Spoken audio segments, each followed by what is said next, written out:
Hello everyone, good morning. તો હમણાં થોડાક ટાઈમથી હું આ બ્રેકફાસ્ટ કરું છું ફ્રૂટ્સનો. તો આજનો મારો બ્રેકફાસ્ટ આ બધાય ફ્રૂટ્સ. આજે હું એક જગ્યાએ ગઈ હતી ને એ જગ્યાએ મેં મારી લાઈફનો બેસ્ટ ટાઈમ સ્પેન્ડ કર્યો છે અને આ મારે સૌથી સારી મેમરીઝ છે. અને એ છે આ મારી સ્કૂલ શ્રી સત્યસાઈ વિદ્યાલય.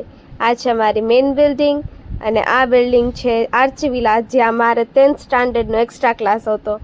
અને આ જે ગ્રાઉન્ડ છે, આ ગ્રાઉન્ડમાં અમે ગેમ્સના લેક્ચરમાં આવતા, બ્રેકમાં આવતા અને મસ્તી કરતા અને આ બધે અમે ફરતા બ્રેકમાં. એ ટાઈમને હજી યાદ કરી તો એમ જ થાય કે કાશ પાછા સ્કૂલના દિવસો આવી જાય. સાંજે અમે ગયા હતા મોટી આશાપુરા માના મંદિરે અને ત્યાંથી અમે ગયા હતા શ્રી બાલા હનુમાન મંદિર. અમે પછી કરી લીધા હતા આશાપુરા માના દર્શન. અમે ગયા હતા બાલા હનુમાન મંદિર ને મેં કર્યા ત્યાં દર્શન અને હાલ તો રિનોવેશન.